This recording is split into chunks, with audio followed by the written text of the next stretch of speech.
വിശാലാക്ഷി സമേത വിശ്വനാഥ ക്ഷേത്രത്തിൽ തേരുകളൊക്കെ എത്തി, ഉത്സവാഘോഷമൊക്കെ കഴിഞ്ഞു അല്ലേ? അത് കഴിഞ്ഞ് ഇനിയിപ്പം ഇലക്ഷൻ്റെ ആഘോഷമാണ്. അപ്പോൾ എന്തായാലും തെരഞ്ഞെടുപ്പ് മാറ്റിവെച്ചു.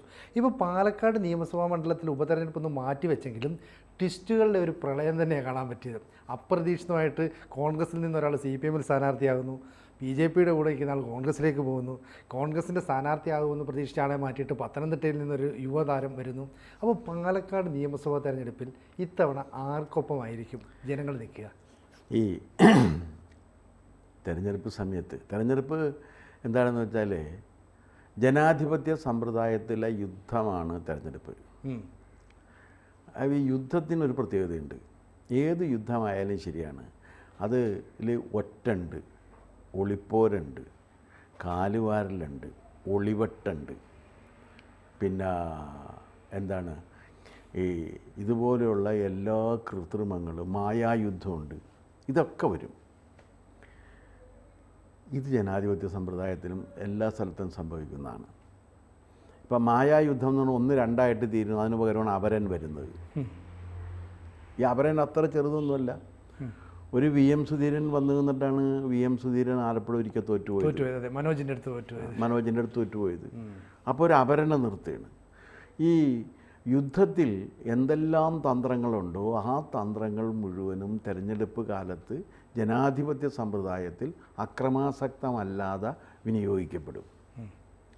അപ്പോൾ അതിലെന്താണെന്ന് വെച്ചാൽ എതിരാളികളെ വിസ്മയിപ്പിക്കാനും അമ്പരപ്പിക്കാനും അവരെ നിർവീര്യരാക്കാനും പറ്റുന്ന തരത്തിൽ വാക് യുദ്ധങ്ങൾ നടത്തും. വാക്കുകൾ കൊണ്ട് ആ വചോ യുദ്ധങ്ങൾ കൂടാതെ എന്ത് ചെയ്യുമെന്ന് വെച്ച് കഴിഞ്ഞാൽ ഇവർ ഇത് വന്നിട്ട് പ്രായോഗികമായി ചില പ്രശ്നങ്ങൾ ഉണ്ടാക്കിക്കൊണ്ടിരിക്കും. അപ്പോൾ അത് എല്ലായിടത്തും സംഭവിക്കുന്നതാണ്. കളികളിൽ പോലും, ഗെയിമിൽ പോലും ചെയ്യാന്നൊക്കെ പറയും. അതെ, അതിങ്ങനെ വരും. അത് ഇപ്പോൾ ഈ ഫുട്ബോളിലൊക്കെ നമുക്ക്, ഞാൻ ഫുട്ബോളിൻ്റെ ഒരു ആരാധകനായതുകൊണ്ട് ഫുട്ബോളിലൊക്കെ നമുക്ക് കാണാൻ പറ്റും. അങ്ങോട്ട് പോയിട്ട് ഇങ്ങോട്ട് അടിക്കുന്ന രീതി ഏറ്റവും ലളിതമാണത്. അപ്പോൾ ആ രീതിയിൽ വരും. ഇത് പാലക്കാട് ഈ പ്രാവശ്യത്തെ തെരഞ്ഞെടുപ്പിലെന്ന് വെച്ചാൽ എല്ലാ പാർട്ടികളിലും ഇത്തരത്തിലുള്ള ട്വിസ്റ്റുകൾ ഉണ്ടായിട്ടുണ്ട്. പക്ഷേ ഈ അപരന്മാരെ നിർത്തിയിട്ട് ചില നിർണായക സന്ദർഭങ്ങളിൽ അപരന്മാരെ കൊണ്ട് വോട്ട് പിടിപ്പിച്ച് ചില വിജയങ്ങൾ ഉണ്ടാക്കാൻ കഴിഞ്ഞിട്ടുണ്ട് എന്നത് നേരാണെങ്കിലും മൊത്തത്തിലുള്ള തെരഞ്ഞെടുപ്പിൽ ഇവർക്കൊന്നും കാര്യമായ റോൾ ഉണ്ടായിട്ടില്ല ഇതുവരെ. അതാണ് സത്യം. അപരന്മാർക്കെന്നല്ല, ഇത്തരത്തിലുള്ള ഈ ഒളിവെട്ടും കിളിവെട്ടും ഒറ്റും ഇതൊക്കെ നടക്കുന്നവർക്കൊന്നും താൽക്കാലികമായിട്ട് അവർ ചില ഇങ്ങനെ നമ്മുടെ മെയിൻ സ്ട്രീമിൽ കുറച്ച് കാലം ഇപ്പോൾ ഈ മാധ്യമങ്ങളിലൊക്കെ നിൽക്കുന്ന തരത്തിൽ ഇന്നിപ്പോൾ മുഖ്യമന്ത്രി ചോദിച്ചൊരു ചോദ്യമുണ്ട്. നിങ്ങൾ മെയിൻ സ്ട്രീം മാധ്യമങ്ങളോട് ചോദിച്ചു, നിങ്ങൾ എന്തിനാണ് ഒരാൾ കോൺഗ്രസ്സിൽ പോയപ്പോൾ മഹത്വവൽക്കരിക്കുന്നതെന്ന്? ആ ചോദ്യത്തിന് പ്രസക്തിയുണ്ട്. ആ ചോദ്യം അപ്രസക്തമല്ല. ഒരാൾ ഇത് BJP-യിൽ നിന്ന് ഓവർനൈറ്റ് മാറിയാണ്. അപ്പോൾ ഈ ഓവർനൈറ്റ് ഒരുത്തൻ്റെ മനസ്സിലും ജീവിതത്തിലും രൂഢമൂലമായി ലയിച്ചിരിക്കുന്ന ഒരു കാര്യത്തെ മാറ്റുകയാണ്. അതത്ര എളുപ്പമാണോ എന്നുള്ള ഒറ്റ ദിവസം കൊണ്ട് അത് മാറ്റിയെടുക്കുക എന്ന് പറഞ്ഞാൽ പ്രയാസമായിരിക്കും ആർക്കും. പക്ഷേ കേരളത്തിൽ അങ്ങനെയൊക്കെ സംഭവിച്ചിട്ടുണ്ട് ഇതിനു മുൻപും.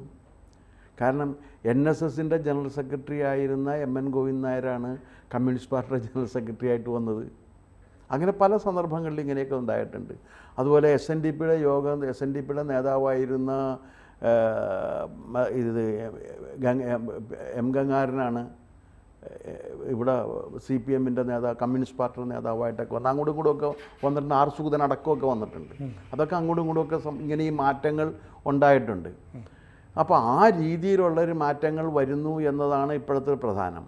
പക്ഷേ അതിനകത്തൊരു കുഴപ്പം പറ്റുന്നത് എന്താണെന്ന് വെച്ചാൽ അതിന് ഇത്രയും കാലം വന്നതെല്ലാം അപ്പാടെ തെറ്റാണ് എന്ന് പറഞ്ഞുകൊണ്ടല്ല, അതിൽ ചില കാര്യങ്ങളോട് വിയോജിപ്പുണ്ട് എന്ന് പറഞ്ഞത് മനസ്സിലാക്കാൻ പറ്റും.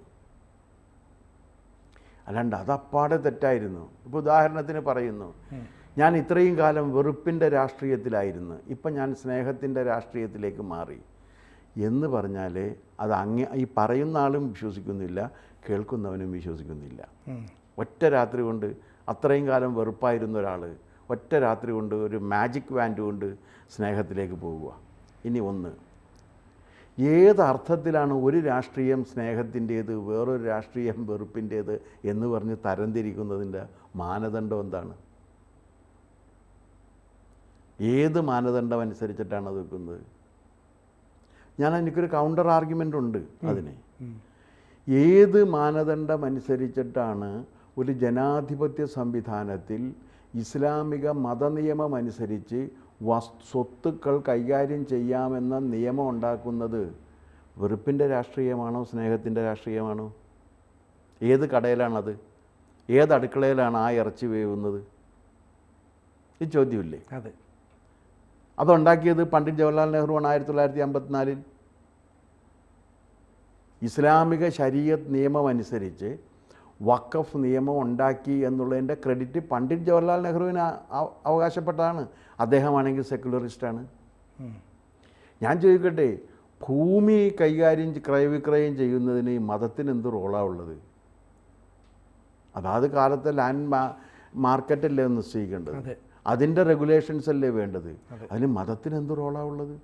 അപ്പോൾ ഇത്തരം വിഷയങ്ങളൊക്കെ ഈ തെരഞ്ഞെടുപ്പിനെ ബാധിക്കുമെന്ന് തോന്നുന്നുണ്ടോ? തെരഞ്ഞെടുപ്പിന് ഇത്തരം കാര്യം അത് ഞാൻ തിരിച്ച് വേറൊന്ന് പറയാം.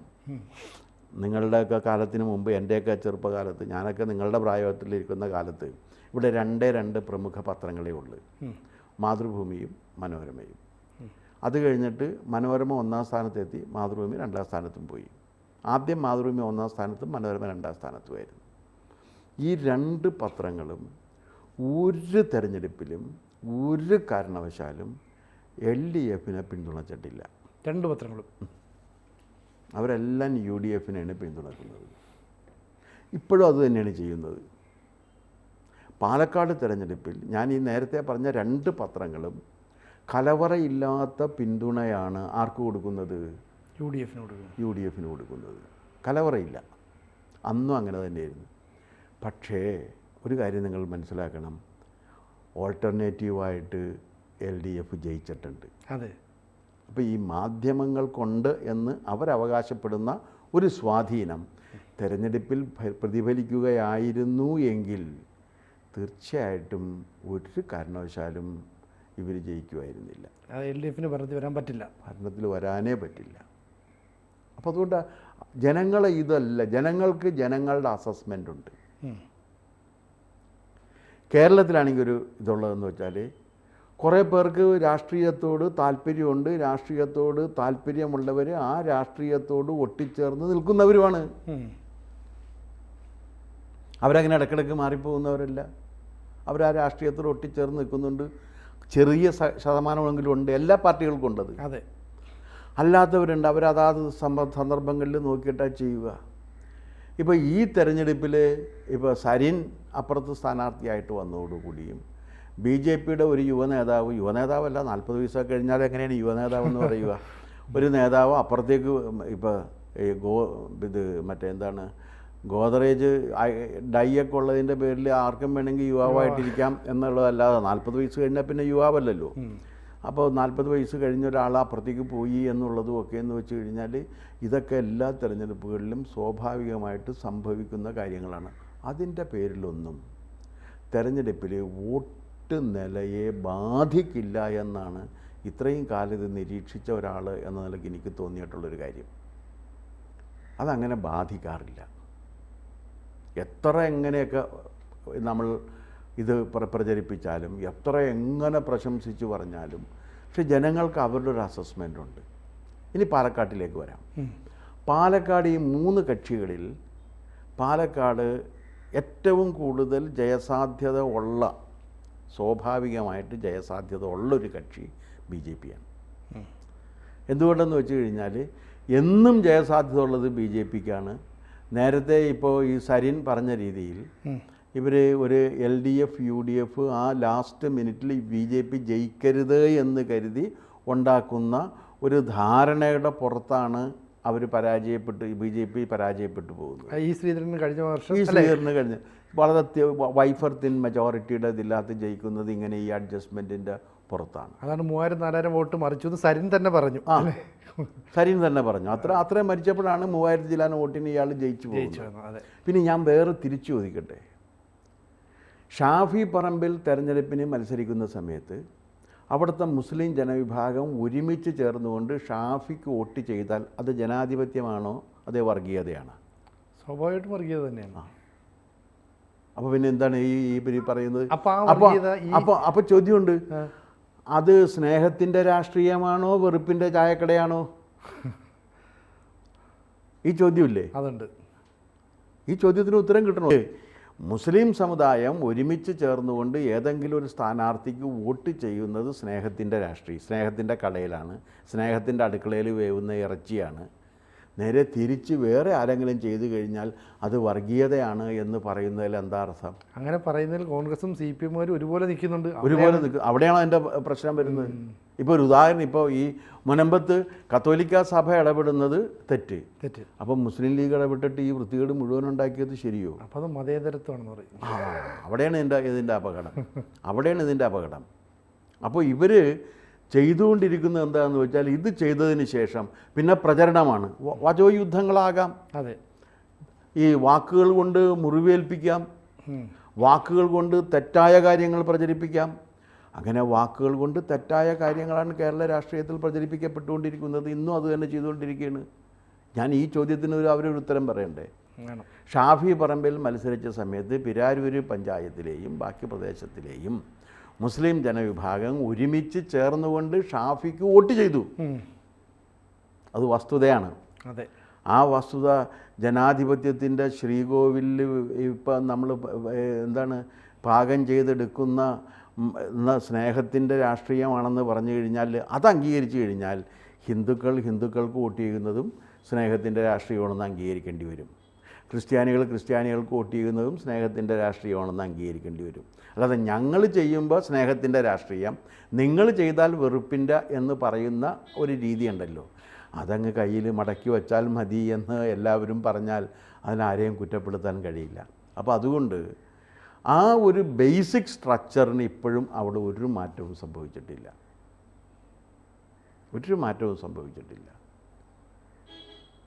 അപ്പോൾ ആ ബേസിക് സ്ട്രക്ചറിൻ്റെ അടിസ്ഥാനത്തിൽ തന്നെ ആയിരിക്കും അവിടെ വോട്ട് വീഴുക. എന്ന് പറഞ്ഞാൽ BJP ജയിക്കാനുള്ള എല്ലാ സാധ്യതയും ഉണ്ടെന്ന് എല്ലാവരും നേരത്തെ തന്നെ പ്രവചിച്ചു. അതിനെ അട്ടിമറിക്കാൻ കോൺഗ്രസും CPM കൂടെ ശ്രമിക്കും എന്നാണ് മനസ്സിലാക്കുന്നത്. അത് സ്വാഭാവികമല്ലേ ശ്രമിക്കുക? ഒരുമിച്ച് നിന്ന് ശ്രമിക്കുക എന്നുള്ളത്. ഒരുമിച്ച് നിന്ന് അവർ ശ്രമിക്കും. കാരണം വെച്ചാൽ അത് BJP ജയിക്കാൻ പാടില്ല എന്നുള്ളത് അവർ രണ്ടുപേരും കൂടി തീരുമാനമാണ്. ഈ ഇതിന് മുൻപുള്ളതിന് MP രാജേഷും ഷാഫി പറമ്പിലും കൂടിയായിരുന്നു ഇതിനു മുമ്പ് ഇത് മാനേജ് ചെയ്തുകൊണ്ടിരുന്നത്. ഈ പ്രാവശ്യം ആരായിരിക്കും മാനേജ് ചെയ്യുക എന്ന് വെച്ചാൽ ഒരുപക്ഷെ ഇത് VD സതീശനും AK ബാലനും കൂടി ആയിരിക്കാം. നമുക്കറിയില്ല ആരൊക്കെ കൂടിയാണ് ചെയ്യുന്നത് എന്നുള്ള കാര്യം. പിന്നെ രാഹുൽ മാങ്കൂട്ടത്തിൽ അവിടെ വന്നു കഴിഞ്ഞിട്ട് ഭയങ്കര മാറ്റം എന്ന് പറയുന്നത് അത് വെറുതെ ചുമ്മാ പറയുന്നതാണ്. രാഹുൽ മാങ്കൂട്ടത്തിന് എന്ത് ക്രെഡിബിലിറ്റി ഉണ്ടോ അത്രയും ക്രെഡിബിലിറ്റി തന്നെ സരിനും ഉണ്ട്. അല്ലാണ്ട് രാഹുലിന് മാത്രം ഭയങ്കര ക്രെഡിബിലിറ്റി സരിനില്ല അങ്ങനെ പറയില്ല, ആരും അർത്ഥമില്ല. രണ്ടുപേർക്കും ഒരേ ക്രെഡിബിലിറ്റിയാണ് ഉള്ളത്. എന്തായാലും ശരിയാണ്, യൂത്ത് കോൺഗ്രസിൻ്റെ ചരിത്രത്തിൽ ആദ്യമായിട്ടാണല്ലോ വ്യാജ ഐഡൻറ്റിറ്റി കാർഡ് ഉണ്ടാക്കി വോട്ട് രേഖപ്പെടുത്തി ഒരു യൂത്ത് കോൺഗ്രസ് പ്രസിഡന്റ് ജയിച്ചു എന്ന് പറയുന്നത് യൂത്ത് കോൺഗ്രസിൻ്റെ ചരിത്രത്തിൽ. യൂത്ത് കോൺഗ്രസിൻ്റെ ചരിത്രം എനിക്കറിയാവുന്നതാണ്. ചരിത്രത്തിൽ ആദ്യ സംഭവമാണ്. അതിൽ കുറ്റാരോപിതനാണ് രാഹുൽ മാങ്കൂട്ടത്തിൽ. നിങ്ങൾ ഈ മാന്യൻ എന്ന് പറയുന്ന കക്ഷി സ്വന്തം പാർട്ടിക്കകത്ത് അങ്ങനെ ചെയ്യുന്ന ഒരാൾ ഒരു തിരഞ്ഞെടുപ്പിൽ എന്ത് ചെയ്യും, എന്ത് ചെയ്യില്ല? ഈ ചോദ്യമില്ലേ? അതെ. അതുകൊണ്ട് അത് കാര്യമായൊരു മാറ്റവും അന്നുണ്ടായിരുന്ന തെരഞ്ഞെടുപ്പ് ആരംഭിക്കുന്ന സമയത്ത് ഉണ്ടായിരുന്നതിൽ നിന്ന് കാര്യമായ ഒരു മാറ്റവും ഉണ്ടായിട്ടില്ല. പിന്നെ മാർക്സിസ്റ്റ് പാർട്ടിയെ സംബന്ധിച്ചിടത്തോളം അവർ 3-ാം സ്ഥാനത്തുള്ളൊരു സ്ഥലത്ത് അവർ ഏത് പരീക്ഷണത്തിനും മുതിരും. അപ്പോൾ എന്തായാലും പാലക്കാടിൻ്റെ അടിയൊഴുക്ക് എന്തായിരിക്കും എന്നുള്ളത് നമുക്ക് വളരെ പെട്ടെന്ന് തന്നെ അറിയാനും പറ്റും. 20-ാം തീയതി ഇലക്ഷൻ. അതെ. കൂടുതൽ വാർത്തകളും വിശേഷങ്ങളും നിങ്ങളിലേക്ക് എത്താൻ ABC മലയാളം സബ്സ്ക്രൈബ് ചെയ്യുക, ബെൽ ബട്ടണും അമർത്തുക.